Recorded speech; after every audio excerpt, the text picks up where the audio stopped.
mother traveling with her 4-year-old son Jacob boarded a plane, holding their boarding passes and navigating the crowded aisle. As they approached their assigned seats, they found a large woman named Brenda already occupying both spots, one of which had been purchased specifically for Jacob. Despite the mother's polite attempt to explain, Brenda reacted harshly, prompting the mother to call a flight attendant.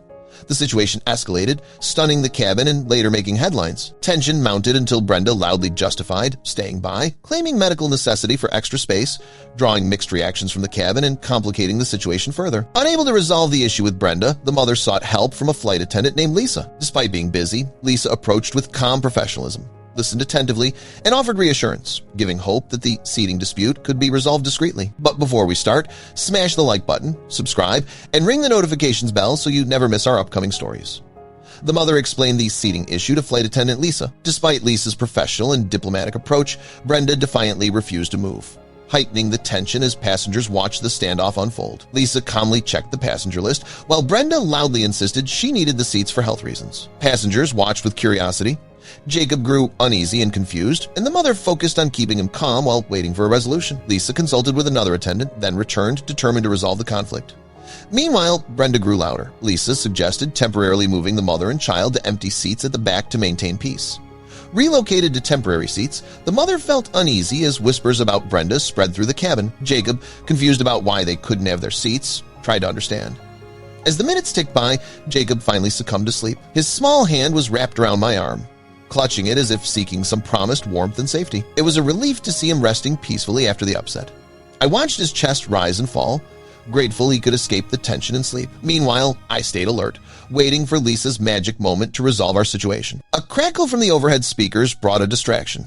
The captain's voice was calm as he introduced himself, adding a remark about some minor turbulence ahead. From behind us, a man leaned over, sharing his own tale of a seating challenge.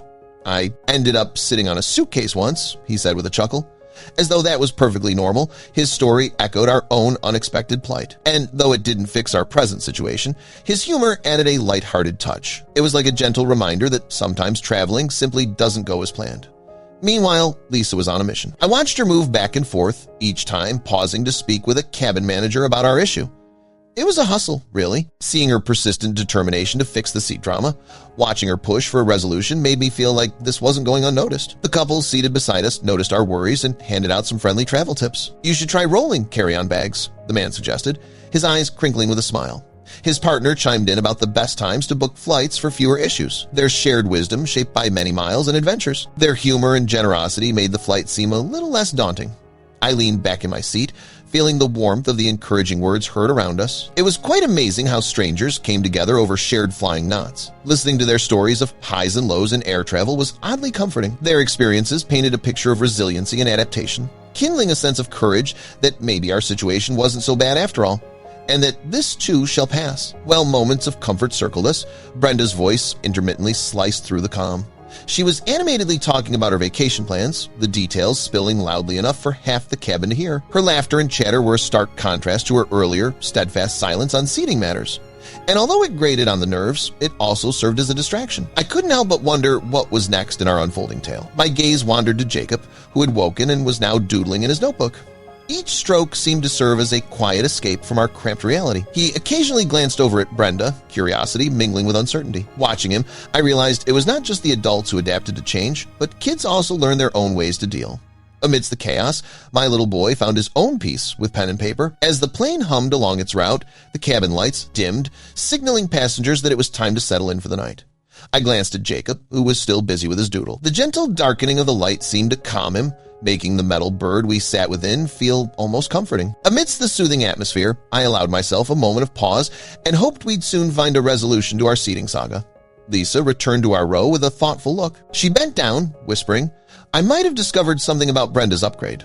Her words piqued my curiosity, stirring a mix of relief and intrigue. The way she hinted at an unexpected twist made it feel like we were on the brink of unwrapping a little mystery. The idea that Brenda's peculiar situation had an explanation roused my anticipation for whatever came next. Lisa's hint about Brenda sent my mind into overdrive. Could there have been an unexpected error? My annoyance began shifting to intrigue. Lisa quietly explained there was a seating anomaly that caused all this fuss. The thought of an innocent mistake branding our annoying flight was a strange kind of relief. Maybe it wasn't this big intentional act, but instead a hiccup in the system. Could that be why Brenda was in our seats? In a low voice, careful to avoid drawing Brenda's attention, Lisa explained, "Brenda got upgraded by mistake. Her actual seat is in the back." The revelation hit like a light bulb moment. What a bizarre mix-up. Lisa's discretion in sharing this knowledge made it clear she knew this was a delicate dance, one she was navigating with exceptional skill. Just as Lisa explained the situation, Brenda turned, having overheard enough to jump into our conversation. "I need the extra room," she chimed in with a touch of defensiveness, reclaiming her space. Her insistence on a medical need struck an awkward chord, complicating an already hidden drama. Although our interruption was expected, it added another spin to the tangled knot of our seating puzzle that Brenda wasn't about to move easily. As I sat there, Brenda still maintaining her stance, I pondered over the weird turn of events. This unforeseen snag in the airline system thrust us into an awkward scenario. How ironic that an error built us this elaborate mess. Whether it truly was a seat mix-up or something bigger, it gave all involved a bizarre story to tell. Though tempted to dive deeper, I knew now wasn't the time or place. While Brenda remained unfazed and chatty in the disputed seats, the cabin buzzed with anticipation as passengers sensed Lisa was preparing a solution. The mother felt hopeful seeing the attendant's coordination, while Jacob watched with wide-eyed curiosity, treating the unfolding drama like a live show. The crew discreetly rearranged seating, and Lisa led the mother and Jacob to first class as a resolution. Jacob was thrilled with the upgrade, enjoying the comfort and even receiving a toy airplane. Lisa revealed with a smile that Brenda had pulled similar stunts before and was now blacklisted, turning the stressful ordeal into an unexpectedly fortunate ending. The mother reflected on the kindness shown by Lisa and the quiet support of fellow passengers who shared knowing smiles over the ordeal. While she and Jacob enjoyed their peaceful upgrade, Brenda remained oblivious, unaware that consequences awaited her, bringing a sense of closure and quiet victory to the journey.